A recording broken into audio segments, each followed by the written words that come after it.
Have you ever just had that feeling that your brain is capable of so much more? Well, today, we're going to explore how to unlock that potential.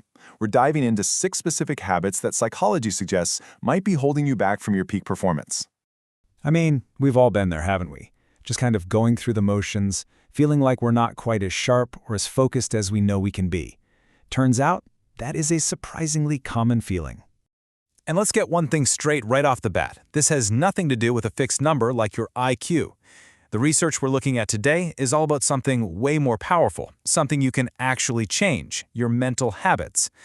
These are the little routines and patterns that can either supercharge or totally limit your brain power day to day.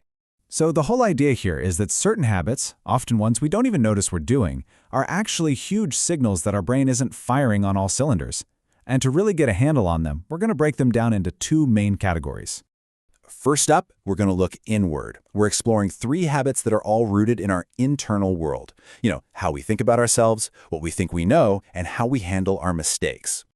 All right, habit number 1, and this one is a really tricky one. It's a resistance to any kind of feedback paired with this deep, genuine belief that you're always right. Now, this isn't just about being confident. It's a very specific cognitive pattern. And you know what? Psychology actually has a name for this. It's called the Dunning-Kruger effect. And here is the fascinating part. It happens because people with this bias literally lack the self-awareness to even see their own mistakes or their own gaps in knowledge. It's like a blind spot that makes it impossible to learn. Next up, a pattern that I think we've all seen in action. It's when someone makes the exact same mistake over and over again, but instead of looking in the mirror, they immediately find someone, or something, else to blame. The fault is always out there. So what's really going on here? This habit signals a lack of something called metacognition. It's a bit of a fancy word, but it just means thinking about your thinking. And without that ability to self-reflect, to analyze your own performance, learning from your mistakes becomes pretty much impossible. It is the engine of self-correction, and when it's missing, you're just stuck. Okay, our final inward-looking habit is a deep resistance to new challenges.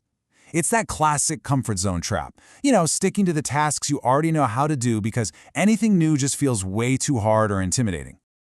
And this really gets to the heart of why this matters. Our brains are like muscles. They get stronger when you challenge them. So when we only stick to what's easy, we create what's called a cognitive flexibility gap. Basically, a pattern of stagnation that just shuts down any real chance for growth. So those are the habits going on inside our heads. But what about the things we actually do?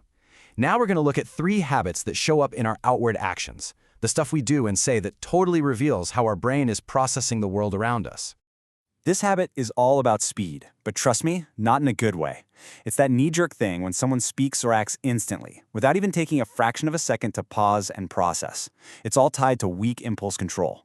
And this comparison is so key.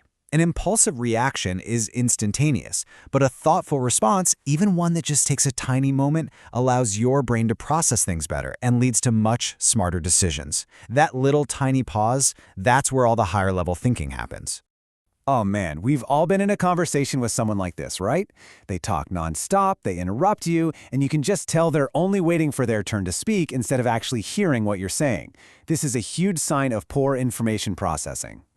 This chart really paints the picture, doesn't it? When the talking bar is way, way higher than the listening bar, you're missing out on the #1 way we get new information and understand different points of view. Smart people listen because they genuinely want to understand. It's an active process, not a passive one. And the final habit, this one is incredibly relevant in our world today. The inability to sustain your focus.